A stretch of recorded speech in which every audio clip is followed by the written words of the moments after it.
मनोज कुमार जी, मेरठ से। राधा वल्लभ श्री श्री हरिवंश महाराज जी। महाराज जी, प्रभु ने सृष्टि रचना की और इस सृष्टि में श्रेष्ठतम मनुष्य को बनाया और मनुष्य को ही विवेकमान बनाया। सतगुरुदेव भगवान, मेरा प्रश्न है कि मन के द्वारा किए गए कर्मों का दंड उस जीवात्मा को क्यों भोगना पड़ता है जो उस जीवात्मा ने किया ही नहीं? ये कृत्य तो मन के द्वारा किया गया है, ये तो सारा दोष मन का है और मन के द्वारा किया गया कर्म का भोग उस जीवात्मा को क्यों भोगना पड़ता है? युद्ध सेना करती है और विजय किसकी होती है?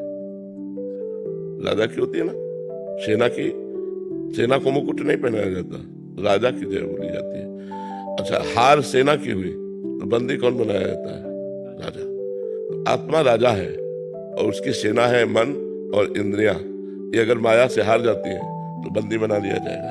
और पुनरपि जननम पुनरपि मरणम पुनरपि जननी जठरे शयनम, इस अजन्मा आत्मा को बार बार जन्म लेना पड़ेगा और मरना पड़ेगा।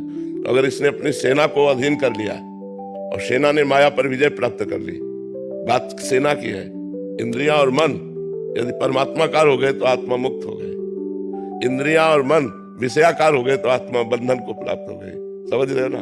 अक्रिय होने पर भी, अर्थात आत्मा में कोई क्रिया ना होने पर भी, अजन्मा होने पर भी, निर्विकार होने पर भी, वो तदात्म भाव इंद्रिय और मन में होने के कारण उस आत्मा को इंद्रिय और मन के किए हुए शुभ अशुभ कर्मों को भोगना होता है।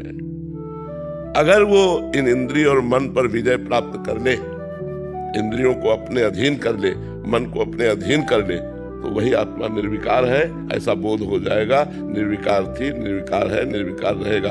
आत्मा कभी विकार को प्राप्त होती ही नहीं है। पर जैसे सेना हारने पर राजा की हार हो जाती है, सेना जीतने पर राजा की जीत हो जाती है, ऐसे इंद्रिय और मन के विषयाकार होने पर आत्मा का बंधन है, इंद्रिय और मन भगवदाकार होने पर आत्मा का मोक्ष है। माया पर विजय प्राप्त कर ले इंद्रिय और मन तो आत्मबोध प्राप्त हो गया, वो जीवन मुक्त मोक्ष कहा जाता है। जीवन मुक्त, बंधन और मोक्ष दोनों कहा जाता है ना। तो बंधन माया युक्त, बंधन से मुक्त मतलब माया मुक्त। समझ पा रहे आप? इसलिए आत्मा को बंधन ना होने पर भी बंधन प्राप्त होता है। जड़ चेतना ही ग्रंथि पड़ गई, यद्यपि मृषा, मतलब झूठी बात है, पर छूटत कठिनाई, छूटत कठिनाई।